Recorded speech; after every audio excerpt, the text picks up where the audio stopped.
यार कितना बुरा लगता है ना कि जब आप किसी एग्ज़ाम को 100% देते हैं, दिन रात एक कर देते हैं और उसका जो रिज़ल्ट आता है, वो बिल्कुल उम्मीद से हट कर आता है। जिस दिन आपका सिलेक्शन नहीं होता है, उस दिन आपको बहुत बुरा लगता है कि यार सिलेक्शन नहीं हुआ। लेकिन पता है उससे ज़्यादा कब बुरा लगता है? जब आपकी मार्कशीट आती है, ठीक है? और मार्कशीट में आप देखते हैं कि किसी एक पेपर या किसी 2 पेपर में आपको जो नंबर मिले हैं, उतना बुरा तो आपने नहीं लिखा था जो जितने कम आपको वो नंबर मिले हैं। मतलब ऐसे टाइम पर पता है क्या लगता है कि मिर्ज़ापुर वेब सीरीज़ का भी वो लाइन है ना मुन्ना भैया की, कि बहुत तकलीफ़ होती है जब आप योग्य हों और लोग आपकी योग्यता ना पहचानें। वो अक्सर कहते हैं ना इंग्लिश में कि you are the creator of your destiny. Hindi में तो और भी बड़ा-बड़ा कहते हैं कि मंजिल उन्हीं को मिलती है जिनके सपनों में जान होती है, पंखों से कुछ नहीं होता, हौसलों से उड़ान होती है। भाई मुझे तो ये सारी चीज़ें फेक लगती हैं, ठीक है? मुझे क्या लगता है कि आपका जो सिलेक्शन है ना, वो आपकी मेहनत 50%, 50% मेहनत और 50% लक पर डिपेंड करता है। अगर उस दिन एग्ज़ाम वाले दिन आपका लक है तो आप सेलेक्ट हो जाओगे। अगर लक नहीं है तो बहुत चैलेंजिंग चीज़ें रहती हैं। इन्हीं सब चीज़ों को इस मार्कशीट में देखते हैं। ये प्रीलिम्स की मार्कशीट है मेरी और इसमें GS1 में 105 नंबर है और CSET में 101, मतलब डिसेंट स्कोर है। जनरल की कट ऑफ जा रही है 101 और OBC कैटेगरी की कट ऑफ जा रही है 102। मतलब ये कैसे हो सकता है? OBC is greater than general. UPSC में तो ऐसा कभी नहीं होता है। खैर, मेंस की बात करते हैं। अब मेंस में पेपर थर्ड में 71 मार्क्स, पेपर 4 में 87 मार्क्स। यानी UPSC के भी मैंने 2 बार इंटरव्यू दिया है, ठीक है? मतलब मेरा एथिक्स में जो स्कोर रहता था 117, मतलब 120 के रेंज में रहता था और यहाँ पर सिर्फ 87। मतलब UPSC के एग्ज़ाम में अगर आपके मार्क्स इस रेंज में आए तो ये टॉपर्स वाले मार्क्स होते हैं। तो फिर यहाँ पर ऐसा क्या हो गया कि 87 है? मतलब इससे ज़्यादा रैंडमनेस तो और भी मार्कशीट में है जो मुझे व्हाट्सएप ग्रुप और टेलीग्राम ग्रुप में मिली है। अब इसमें देखिए किसी कैंडिडेट के मार्क्स हैं 100, 117, 111, 125। ये 3 तो बहुत सही है। फिर अचानक से ऐसा क्या हुआ कि पेपर 2 में सिर्फ 45 मार्क्स आ रहे हैं, फिर 102, 101, फिर पेपर 5 में ऐसा क्या लिख दिया कि सिर्फ 31 मार्क्स आ रहे हैं। एक ये दूसरी मार्कशीट है, इसमें भी देखिए एक बार 103, 90, 100, 119, 84। भाई पेपर 4 में ऐसा क्या लिखा कि 37 हो गया। ये चीज़ समझ में नहीं आ रही है कि मतलब इतनी रैंडमनेस क्यों हो रही है। खैर, तो इसके अलावा एक और ये टेलीग्राम में जब रिज़ल्ट आया था तो ये काफ़ी स्क्रीनशॉट मतलब चल रहा था कि ये 2 जो सीरीज़ थी 00001, तो यहाँ से जो मेंस देने वाले कैंडिडेट थे इन 2 सीरीज़ से, वो थे 30% और इनका सिलेक्शन हो रहा है 70%। बाकी जो 4 हैं वो है 70% कैंडिडेट और इनका सिलेक्शन मात्र 30% हो रहा है। तो ये रैंडमनेस कैसी? अब इसका तो कुछ लॉजिक समझ में नहीं आ रहा है। मतलब एक होता है ना वर्ड इनइक्वालिटी रिपोर्ट जो जारी की जाती है वर्ड इनइक्वालिटी लैब के द्वारा। उसमें हमेशा डेटा रहता है कि जो टॉप 10% होते हैं उनके पास टोटल वेल्थ होती है 70% के आसपास और जो गरीब हैं 50% उनके पास मात्र 2% ही हिस्सा होता है संपत्ति का। तो ये कैसे हो रहा है? तो मतलब यहाँ पर बहुत सारी रैंडमनेस है मार्क्स को लेकर, बाकी सारी चीज़ों को। तो मुझे क्या लगता है कि देखो इस रैंडमनेस को नहीं हम हटा सकते हैं, ठीक है? जैसे कि मैं जब स्कूल जाता था तो कई बार क्या होता है, जब आप भी अपने स्कूल जाते होंगे, कई बार साइकिल से आप जा रहे हैं, हवा आपकी डायरेक्शन में चल रही है तो आपको कम मेहनत करनी पड़ रही है। लेकिन कई बार क्या होता है, हवा उल्टी आपकी डायरेक्शन में चल रही होती है, उस टाइम आपको ज़्यादा मेहनत करनी पड़ती है। तो अब 2 ऑप्शन हो सकते हैं, या तो फिर एग्ज़ाम से हम गिव अप ही कर दें, ठीक है, या तो फिर इस एग्ज़ाम में और इम्प्रूवमेंट करें और जो मैंने बात की थी लक 50%, तो बाकी चीज़ें ऊपर वालों पर छोड़ दें। तो 50% जो लक है वो हम ईश्वर पर छोड़ देते हैं, बाकी जो हमें 50% करना है उस पर हम और ज़्यादा मेहनत करें। तो मतलब इस मार्कशीट को मुझे देखने के बाद तो सच में बहुत बुरा लग रहा है। वो कहते हैं ना कि दिल दुखा है पर टूटा नहीं, उम्मीदों का दामन छूटा तो नहीं है। हालात लाख बदले इस ज़िंदगी में मगर हौसलों का कारवां रुका तो नहीं है। तो मुझे वही लग रहा है कि यार अब हम ज़्यादा कुछ इसमें नहीं कर सकते हैं, ठीक है।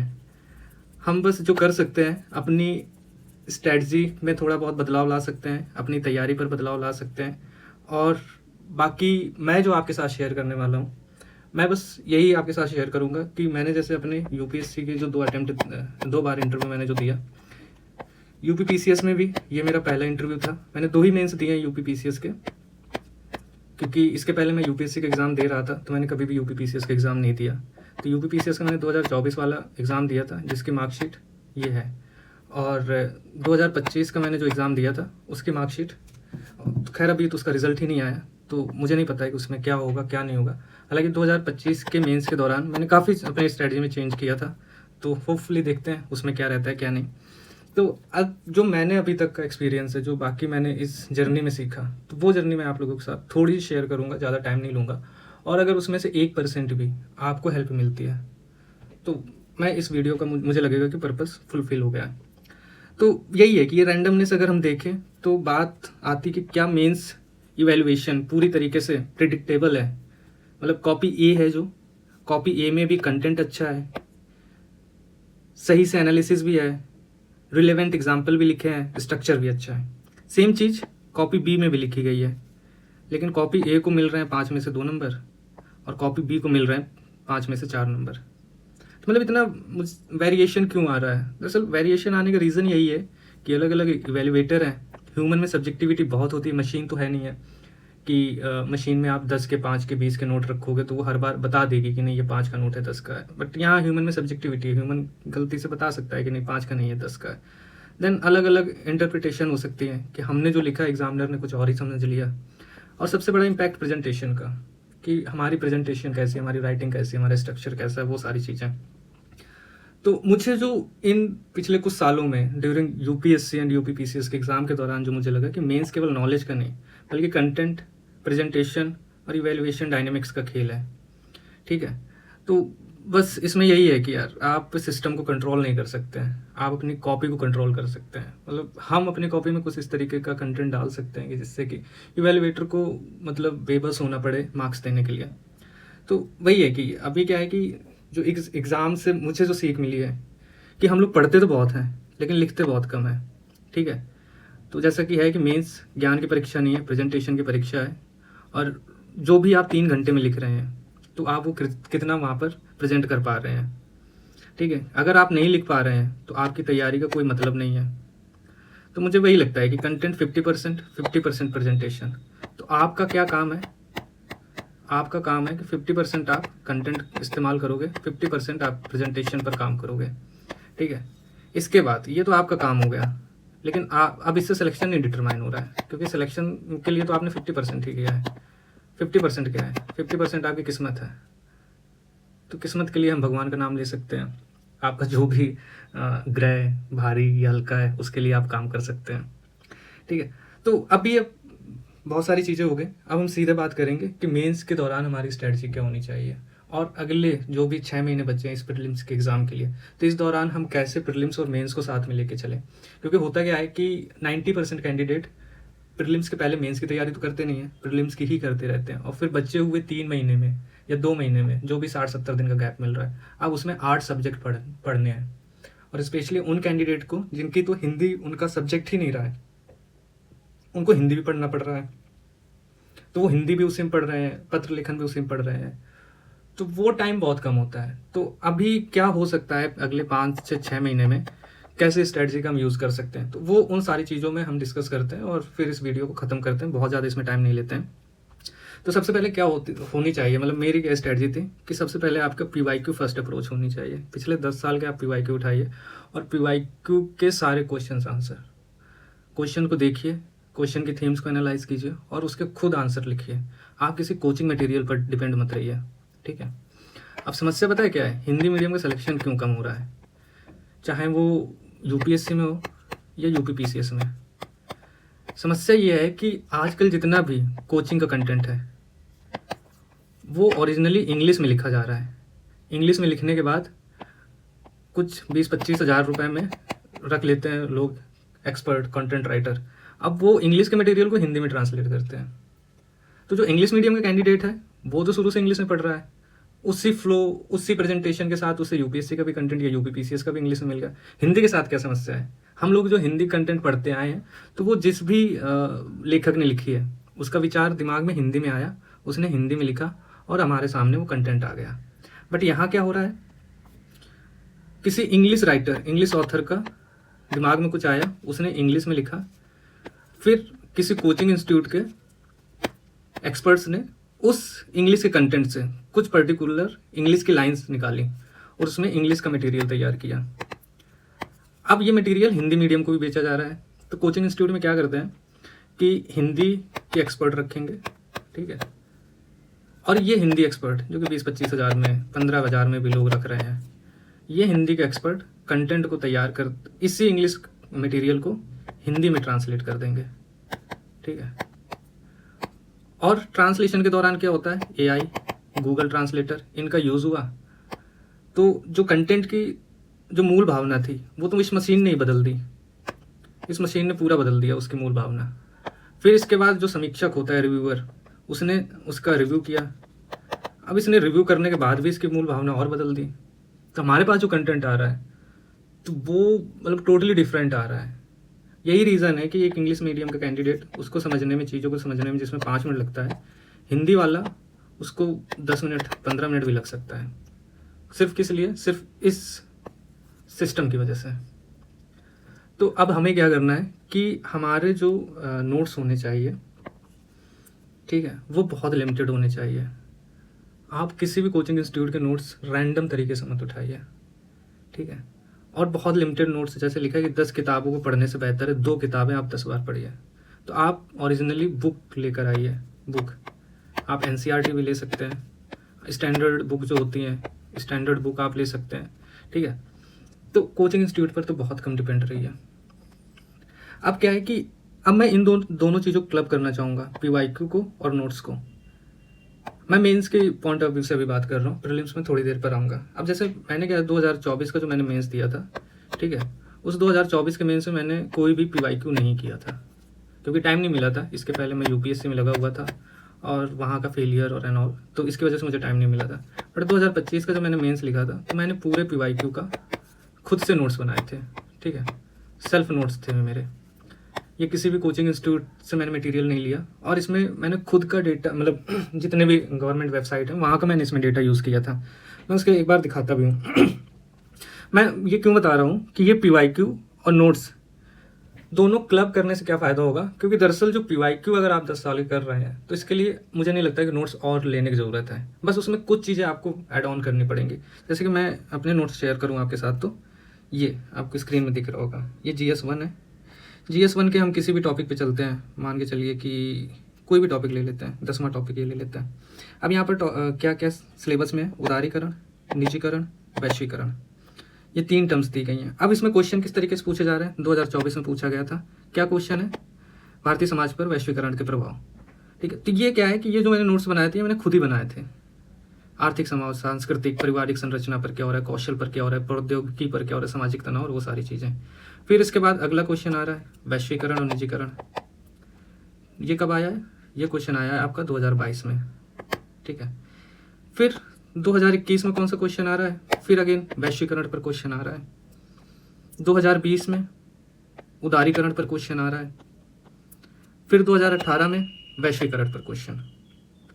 तो अब इसमें अगर आप अलग से नोट्स बनाएंगे, ठीक है, आप बना सकते हैं, नो डाउट, आपको बनाने चाहिए, लेकिन आप पीवाईक्यू, ये जो क्वेश्चन पूछे गए हैं ऑलमोस्ट यहीं से पूरे सिलेबस से के अंदर से ही आपके सारे क्वेश्चन आ रहे हैं और बार बार पीवाईक्यू आपके रिपीट हो रहे हैं। अगर आपने वैश्वीकरण की एक अच्छी सी डेफिनेशन याद कर ली और एक अच्छा सा निष्कर्ष आपने याद कर लिया और उसके रिलेवेंट जो भी डेटा फैक्ट हो सकते हैं वो आपने अगर कर लिया, तो फिर अलग से नोट्स बनाने की क्या ज़रूरत है। अगर मैं पेपर 2 में जाऊँ, ये पेपर 2 का भी कोई सा भी टॉपिक लेते हैं, मान के चलिए 15 नंबर ही ले लेते हैं, सामने यही खुला है, ठीक है। बात इसमें कौन से टॉपिक है, शासन व्यवस्था, पारदर्शिता, जवाबदेहिता, नागरिक चार्टर, पारदर्शिता, जवाबदेहिता। अब इसमें क्वेश्चन हम देखते हैं किस तरीके से आ रहे हैं। पारदर्शिता एवं जवाबदेहिता, ये कब क्वेश्चन आया, 2023 में। अगला नागरिक चार्टर, ये कब क्वेश्चन आया, 2023 में। फिर अगला नागरिक चार्टर, ये कब क्वेश्चन आया, 2021 में। फिर अगला ई गवर्नेंस, ये कब क्वेश्चन आया, 2020 में। फिर सूचना का अधिकार। तो अलग क्या है, अगर आप PYQ को ही उसी के नोट्स बनाते हैं खुद से, अगेन कोचिंग इंस्टीट्यूट पर नहीं जाना है, मैंने बता दिया है आपको कि जो भी कोचिंग इंस्टीट्यूट का मटेरियल मिलेगा आपको मिल जाएगा। मतलब एग्ज़ाम के जैसे ही आपका प्रीलिम्स का रिजल्ट आएगा तो टेलीग्राम मटेरियल में फ्लड लग जाएगी, बाढ़ आ जाएगी। बट उस बाढ़ से हमें बच के रहना है, क्योंकि उस बचे हुए 2 महीने में आप कितना पढ़ेंगे मेंस का, नहीं पढ़ पाएंगे। और ये कमी है जो मैंने 2024 में की थी। मैंने भी क्योंकि मैं यूपीएससी, जैसे ऑलरेडी रिपीट कर रहा हूँ मैं कि मैं यूपीएससी के सर्कल में था, ठीक है, यूपीपीसीएस का मेरा पहला अटैम्प्ट था। तो यूपीपीसीएस में मुझे टाइम ही नहीं मिला है कि मैं खुद के नोट्स बना सकूँ। 2025 के लिए मैंने बनाए थे, जो मैं आपके साथ शेयर कर रहा हूँ। पेपर 3 में अगर चलें, ठीक है, तो यहाँ पर भी जैसे अब ये मुद्दा जो है क्या है, गरीबी के मुद्दे, बेरोजगारी, सामाजिक न्याय, समावेशी विकास, ठीक है। अब इसमें किस तरीके से क्वेश्चन पूछे जा रहे हैं, बेरोजगारी। अब ये क्या है, जो मैंने जैसे ये नोट्स बनाया, ठीक है, कि यहाँ पर डेटा, यहाँ पर डेटा, यहाँ पर डेटा, ये डेटा, ठीक है, यहाँ पर सिर्फ और सिर्फ मैंने डेटा ही मेंशन करने की कोशिश की है। और ये सारा डेटा चूँकि 2000 अभी एग्ज़ाम हुआ है 26 में, तो ये जनवरी फरवरी दिसंबर के आसपास मैंने ये नोट्स बनाए थे। और इसमें सारा मैंने नया ही कंटेंट, नया डेटा, लेटेस्ट अपडेटेड डेटा डालने की कोशिश किया। तो बात हो रही थी कि इस टॉपिक पर किस तरीके से PYQ आ रहे हैं, ठीक है। चलते हैं समावेशी विकास। अगला क्वेश्चन, गरीबी 2024 में पूछा गया, समावेशी विकास 2023 में पूछा गया, वित्तीय समावेशन यानी एक तरीके से समावेशी विकास 2022 में पूछा गया, फिर समावेशी विकास 2022 में पूछा गया, फिर समावेशी विकास 2021 में पूछा गया, बेरोजगारी। तो जब नया क्या है इसमें, सारी थीम्स आपके रिपीट हो रही हैं। यकीन मानिए कि अगर थीम बदल भी गई, सोच नहीं बदलेगी इस मेंस के पेपर की। अब पेपर 4 को भी एक बार जैसे हम देखें, पेपर 4 में कौन सा टॉपिक, कोई सा भी देख लीजिए, हाँ एक सेकेंड। अब पेपर 4 में मान के चलिए कि आपका ये दूसरा टॉपिक है, इसी को देख लीजिए, अभिवृत्ति। अब इसमें क्या है कि क्या क्वेश्चन पूछ रहे हैं, राजनीतिक अभिवृत्ति 2024 में पूछा गया। एक प्रशासक के रूप में ये भी 2024 इसी से जुड़ा हुआ है। यहाँ पर अभिव्यक्ति है, ये भी एक तरीके से क्वेश्चन इसी से जुड़ा हुआ है। अभिवृत्ति के विभिन्न आयाम बताइए, 2023 में पूछा गया, सेम क्वेश्चन, ठीक है। तो आप देख रहे हैं कि सारे क्वेश्चन जो PYQ है, ठीक है, वो यहीं से आपके आ रहे हैं। अब पेपर 5 की बात करें, पेपर 5 में भी इस तरीके से देख सकते हैं। अब क्या है कि अगर 7वां टॉपिक हम देखें, लोक सेवा आयोग, लेखा परीक्षा, महान्यायवादी, तो ये सेम क्वेश्चन वही आ रहे हैं, ठीक है। क्या ये अगला टॉपिक है, उच्च न्यायालय। तो 2024 में क्वेश्चन पूछा गया उच्च न्यायालय के गठन, फिर इसके बाद लोक सेवा आयोग, फिर इसके बाद महाधिवक्ता, फिर इसके बाद मुख्य सचिव। तो अलग क्या आ रहा है इसमें, कुछ भी अलग नहीं आ रहा है, सारा सेम वही थीम आ रही है। अगर आप PYQ पर काम कर रहे हैं तो आपका 80% मीन्स तो खुद ब खुद तैयार हो रहा है। पेपर 6 में भी सेम यही सारी चीज़ें, कुछ अलग नहीं है, ठीक है। बुनियादी ढांचा की बात हो रही है, तो बुनियादी ढांचा, उत्तर प्रदेश को अर्थव्यवस्था बनाने में क्या चुनौतियाँ, ये भी बुनियादी ढांचा।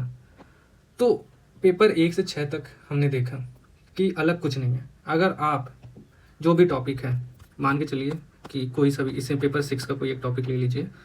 पेपर 6 का एक टॉपिक है उत्तर प्रदेश में व्यापार और वाणिज्य। आप इसके बारे में बस 2 लाइन की एक अच्छा सा भूमिका लिख लीजिए, 2 लाइन का अच्छा सा निष्कर्ष लिख लीजिए और कुछ लेटेस्ट डेटा डाल दीजिए, आपका काम हो गया, ठीक है।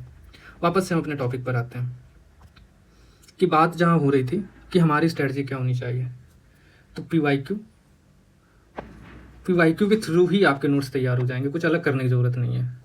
और फिर एक डेली आपको आंसर राइटिंग तो करनी है। जब आपके पास सारा डेटा होगा, कंटेंट होगा, तो आप खुद ही फ्लो चार्ट बनाने में माहिर हो जाएंगे, मैप बनाने में माहिर हो जाएंगे, डायग्राम बनाने में माहिर हो जाएंगे। फिर 5वां जो है कि मेंस के लिए जो 5वीं स्ट्रेटजी है कि आपके इंट्रोडक्शन, बॉडी, कंक्लूजन, तो उस पर हम किसी दिन विस्तार से बात कर लेंगे। अभी के लिए मैंने जो आपको बताया कि हर टॉपिक के एक अच्छा सा इंट्रोडक्शन तैयार करिए कि आपको एग्जाम हॉल में जाके सोचना ना पड़े कि यार इसमें क्या भूमिका लिखूं। मेन बॉडी में कंटेंट आपका रहेगा ही, निष्कर्ष मैंने आपको पहले ही बोला कि अच्छे से निष्कर्ष तैयार कर लीजिए, ठीक है। अगर आपको लग रहा है कि मैं आपके साथ नोट्स शेयर कर दूं तो मैं वो भी कर सकता हूं, ठीक है। वो आप नोट्स ले सकते हैं, उसका PDF फॉर्मेट में आपके साथ शेयर कर दूंगा। 50-60 पेज यानी 30-35 पन्ने, 20-25 पन्ने के आपके सारे नोट्स रहने वाले हैं। आप उनका प्रिंट आउट निकलवा सकते हैं और टाइम टू टाइम उनको अपडेट कर सकते हैं, ठीक है। तो अभी मतलब ये तो हमने मेंस की बात कर ली। तो अभी बचे हुए जो मेन मुद्दा है जिस पर हमें बात करने की ज़रूरत है कि जो 5 से 6 महीने हैं इनको हमें किस तरीके से यूज़ करना है। तो मेरी आपको यही राय होगी, आपको लोग बोल सकते हैं कि अभी 2 महीना सिर्फ मेंस पढ़ो या 3 महीना मेंस पढ़ो, फिर अगले 2-3 महीने सिर्फ और सिर्फ प्री पढ़ना। मेरे हिसाब से ये सही स्ट्रैटेजी नहीं है। मैं इसे सही क्यों नहीं बोल रहा हूँ, क्योंकि आप जो यहाँ पर 3 महीने मेंस पढ़ेंगे और फिर अचानक से प्रीलिम्स पढ़ने लग जाएंगे तो ये मेंस आप भूल जाएंगे। यहाँ शाम को अपने घर की चाबी मैंने कहाँ रखी है वो तो हमें याद नहीं रहता है, तो वो 3 महीने पहले जो मेंस पढ़ा था वो कैसे याद रहेगा। तो इसमें यही मेरी सलाह है आपको कि आप एक इसमें काम कर सकते हैं कि अभी जो है आप कोई एक सब्जेक्ट उठाइए, ज्योग्राफी, ठीक है, ज्योग्राफी उठा ली या आपने हिस्ट्री उठा ली, ठीक है, आप हिस्ट्री को आप इसका प्रीलिम्स का पढ़िए और प्लस इसके पीवाईक्यू भी देखिए कि पीवाईक्यू में क्या पूछा गया है। साथ ही साथ इस पीवाईक्यू के नोट्स भी आप संक्षेप में बनाते रहिए। ज्योग्राफी पढ़िए, ज्योग्राफी का प्रीलिम्स का पढ़िए और ज्योग्राफी में ह्यूमन ज्योग्राफी जैसा जो टॉपिक होता है, ह्यूमन ज्योग्राफी, सोशल सेक्टर जो जुड़ा होता है, इकोनॉमी ज्योग्राफी, वहाँ के पीवाईक्यू से क्या नोट्स बनाए जा रहे हैं, क्या पीवाईक्यू पूछे जा रहे हैं, आप उनका नोट्स बनाइए, ठीक है। अब जैसे मैंने क्या है कि यहाँ पर अपने इस यूट्यूब चैनल पर, चूँकि मेरा अभी कोई एग्ज़ाम नहीं है, अगला मैं भी आप लोगों के साथ 2026 का प्री दूंगा, तो मेरे पास अभी सफिशिएंट टाइम है। तो मैं यहाँ पर सारे सब्जेक्ट, जितने भी सब्जेक्ट हैं, 6 सब्जेक्ट मेन जो 6 सब्जेक्ट हैं, वो प्रीलिम्स के पहले मैं यहाँ कंप्लीट करने की कोशिश करूँगा। तो यहाँ पर प्रीलिम्स की जो मेरी स्ट्रेटजी हम लोगों की रहने वाली है, उसमें मेरा जो टारगेट रहेगा उसमें ये रहेगा कि अगले 6 मंथ हर एक सब्जेक्ट, अभी जैसे मैंने ज्योग्राफी से शुरू किया है, तो ज्योग्राफी का जो स्टैटिक पोर्शन का मेन कंटेंट हो सकता है स्टैटिक्स का, वो मेन इम्पॉर्टेंट कंटेंट पर विस्तार से चर्चा करना, उसके कॉन्सेप्ट समझना, ठीक है, कॉन्सेप्ट समझने के बाद उसके जो पीवाईक्यू पूछे गए हैं वो करना। जैसे ज्योग्राफी में अभी हमने 2 चीज़ें कवर की हैं। पहला क्या है कि जितने भी पर्वत श्रृंखलाएँ हैं उनकी जितनी भी चोटियाँ हैं वो हमने लगभग 1.5 घंटे के वीडियो में कवर किया है। उसके बाद इस टॉपिक से जितने भी पीवाईक्यू पूछे गए हैं आप देखेंगे कि उस वीडियो को देखने के बाद वो सारे पीवाईक्यू में क्या है कि जैसे प्रीलिम्स का क्वेश्चन है उसमें option A, B, C, D, तो उस क्वेश्चन में आपको ये नहीं देखने की ज़रूरत है कि हाँ इसमें मुझे A आ रहा है उसमें और इसका A ही सही उत्तर है, बल्कि उसमें ये भी पता है कि ये B के बारे में भी आपको पता है, C के बारे में भी आपको पता है, D के बारे में भी पता है। वहाँ आपको एलिमिनेशन लगाने की ज़रूरत नहीं है। वो मैंने काफ़ी मेहनत करके वो कंटेंट बनाया है। सेम जो दूसरा टॉपिक हमने कवर कर लिया है वो है आपका पर्वतीय दर्रे, तो वहाँ पर भी जैसे हमने जो पीवाईक्यू किए हैं तो उसमें पीवाईक्यू में आप देखेंगे कि कुछ भी नहीं रह रहा है। अभी जो हम कर रहे हैं तीसरा टॉपिक वो है हमारा नदियों पर, तो नदियों का भी टॉपिक खत्म हो जाएगा तो उस पर भी हमारा जितने पीवाईक्यू हैं वो हम कंप्लीट करेंगे। इसी प्रकार से जब ये मैपिंग वाला पोर्शन कंप्लीट हो जाएगा, ठीक है, देन हम स्टैटिक्स स्टार्ट करेंगे इसका, और उस स्टैटिक पर हम डिटेल पर चर्चा करेंगे और उसका पीवाईक्यू करेंगे। इसके साथ साथ जैसे मैंने आपको यहाँ पर बताया कि प्रीलिम्स और मेंस को अलग करके मत पढ़िए, प्रीलिम्स के साथ साथ मेंस पढ़ते चलिए, पीवाईक्यू देखते चलिए, पीवाईक्यू के नोट्स भी बनाते चलिए। और इस बीच अगर आपको किसी भी तरीके की मेरी हेल्प की ज़रूरत है तो आप मुझे से यूट्यूब पर या टेलीग्राम पर कहीं पर भी कांटेक्ट कर सकते हैं।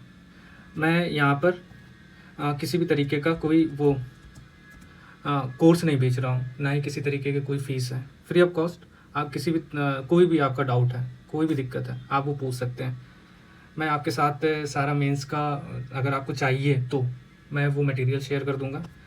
और पेपर 6 जैसे है तो पेपर 6 का भी मैं साइड बाय साइड जो भी नए डेवलपमेंट्स हो रहे हैं यूपी में, कोई भी नई स्कीम आ रही है या कोई भी नई पॉलिसी आ रही है या किसी भी तरीके का डेवलपमेंट है, उसके साथ ही साथ मैं नोट्स तैयार करता जा रहा हूँ।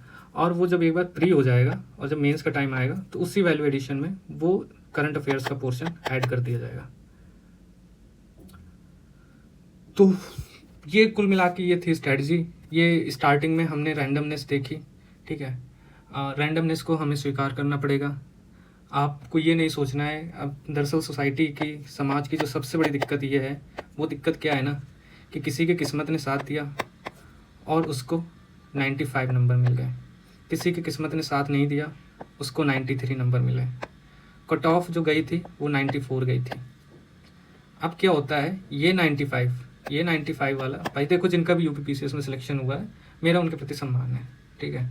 नो डाउट उन्होंने मेहनत की है, उन्होंने प्रेजेंटेशन उनका अच्छा था, और उनका उस दिन लक भी उनका साथ था, इस वजह से वो 95 की कैटेगरी में आ गए। तो ये क्या होता है, जो 95 होते हैं ना, ये रातों रात स्टार बन जाते हैं, ठीक है। और ये जो बेचारे 93 वाले होते हैं, और मैक्सिमम जो होते हैं, क्योंकि 13 गुना जैसे मेंस दे रहे हैं 13 गुना, तो ये बच्चे 12 गुना, मतलब 1 गुना वाला का तो सिलेक्शन हो गया, एक का तो सिलेक्शन हो गया, बच्चा ये जो 12 गुना वाला तबका। अब यह क्या है कि सिर्फ इतनी गलती थी कि उसकी किस्मत ने साथ नहीं दिया और उसे 93 मिले, और वो इस रेंज में आ गया। फिर उसको घर से ताने मिल रहे हैं, उसको समाज से ताने मिल रहे हैं, और सबसे बड़ी बात उसका ज़मीर भी बोलता है कि भाई तुम किसी लायक नहीं हो।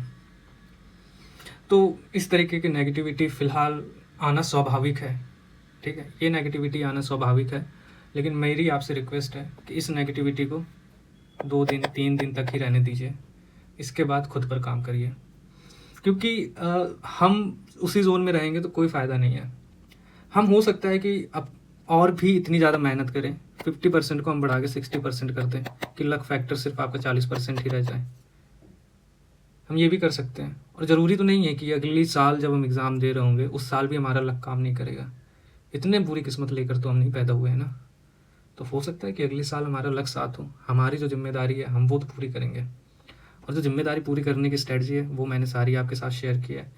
बस इसमें एक चीज़ का हमेशा ध्यान रखना, कोचिंग, ठीक है। कोचिंग के लिए मैं बस 2-3 चीज़ें बोलना चाह रहा हूँ कि हमें जो सावधानी बरतनी है, बस लास्ट है 2 मिनट हम डिस्कस करेंगे, इसके बाद ये ख़त्म कर रहे हैं वीडियो। कि एक तो कोचिंग, ठीक है, कोचिंग की सबसे बड़ी समस्या जो मैंने आपको बता दी कि इंग्लिश मीडियम के लिए तो कोचिंग न्याय कर रहा है, न्याय, लेकिन हिंदी मीडियम के लिए अन्याय है, कंटेंट के लेवल पर, और सबसे ज़्यादा टेस्ट सीरीज़ के लेवल पर। आजकल तो मतलब टेस्ट सीरीज़ एआई से बनाई जा रही हैं, और ये एआई की टेस्ट सीरीज़ का अनुवाद भी एआई से किया जा रहा है, और वो एआई वाला अनुवाद हमारे पास आता है हार्ड कॉपी में। हम इससे देखकर क्या समझेंगे, कुछ भी नहीं, ठीक है। तो बहुत सोच समझ के हमें कोचिंग और अपने नोट्स का डिसीज़न लेना है। एंड थर्ड, मतलब आपको लोग कहते मिलेंगे कि हमने एआई से तैयारी की है, एआई से सब कुछ हो गया, नहीं, इसको भी ख़त्म करना है, ठीक है। आप एआई पर पूरी तरीके से डिपेंड मत रहिए, क्योंकि एक टाइम था, मतलब पहले क्या होता था ना कि जैसे कि आपने किसी को बोला कि भाई मुझे प्यास लगी है, और एक एआई रूप का मीडिएटर है, वो एआई वो गया, उसे पता है कि हाँ ये इंडिया का व्यक्ति है और इसको इस टीडीएस का पानी ज़्यादा सूट करेगा, इस टीडीएस का, तो वो एआई इसी टीडीएस का पानी आपको ला के दे दिया, पी लिया। अब क्या है, एआई का model day by day develop हो रहा है, तो लार्ज लैंग्वेज मॉडल है, इसके डेवलपमेंट डे बाय डे बढ़ती जा रही है, ठीक है। तो अब एग्जाम्पल की बात करूँ फूड प्रोसेसिंग इंडस्ट्री की, खाद्य प्रसंस्करण उद्योग की, तो पहले क्या था, एआई से आप अगर पूछ रहे हैं ना तो एआई बताएगा कि इनोवेशन, टेक्नोलॉजी, ये सारी चीज़ें बताएगा। अब क्या है कि एआई इतना ज़्यादा इसका लार्ज लैंग्वेज मॉडल विकसित हो चुका है कि अब ये एआई इस बाल्टी में भी जा सकता है, इस बाल्टी में भी जा सकता है, इसमें भी जा सकता है, इसमें भी और इसमें भी। अब मान के चलो कि अगर यूरोप जैसी कंट्री है तो यूरोप में सबसे क्या समस्या होगी, सस्ते श्रम की, लेकिन ये सस्ता श्रम इंडिया पर तो अप्लीकेबल नहीं होता है। इंडिया में तो ऑलरेडी इतनी बेरोजगारी है, इतना श्रम उपलब्ध है यहाँ पर। अब यूरोप के अगर किसी डॉक्यूमेंट में लिखा है फूड प्रोसेसिंग इंडस्ट्री को इनहेंस करने के लिए क्या चाहिए, तो उसमें आएगा चीप लेबर, ठीक है, लेकिन ये यूरोप वाला पॉइंट इंडिया पर तो लागू नहीं होगा। अब एआई आपको बता देगा चीप लेबर लाओ, और आपको ये पॉइंट बुरा भी नहीं है, ये पॉइंट आपको सही भी लगेगा, लेकिन इंडिया के हिसाब से वो इतना ज़्यादा रिलेवेंट नहीं है। तो जो ज़्यादा रिलेवेंट क्या है कि इनपुट स्तर पर क्या दिक्कत है, ठीक है, और आउटपुट स्तर के लेवल पर क्या दिक्कत है, टेक्नोलॉजी इंडिया में कमी है, इनोवेशन की कमी है, ठीक है, तो ये सारी चीज़ें आएंगी इंडिया के लेवल पर। तो वो एआई का भी इस्तेमाल हमें बहुत सोच समझ के करना है, और बाकी इन दोनों चीज़ों पर आप ध्यान रखिएगा, और जहाँ पर भी मेरे गाइडेंस की ज़रूरत हो आप मुझसे टेलीग्राम में जुड़ सकते हैं। मैं आपके साथ डिस्कशन कर लूँगा जिस तरीके की भी आपको गाइडेंस की ज़रूरत है। तो इस वीडियो को हम यहीं ख़त्म करते हैं और इस पर बहुत ज़्यादा बात नहीं करते हैं। बस एक लास्ट लाइन आप मेरी याद रखना कि एक फैज़ अहमद का एक बहुत अच्छा शेर है कि दिल ना उम्मीद तो नहीं नाकाम ही तो है, दिल ना उम्मीद तो नहीं नाकाम ही तो है, लंबी है गम की शाम मगर शाम ही तो है। तो आज नहीं तो कल ये शाम ढल जाएगी। फ़िलहाल हम और अपनी तैयारी को शार्प करते हैं, मजबूत बनाते हैं। तो थैंक यू गाइस सुनने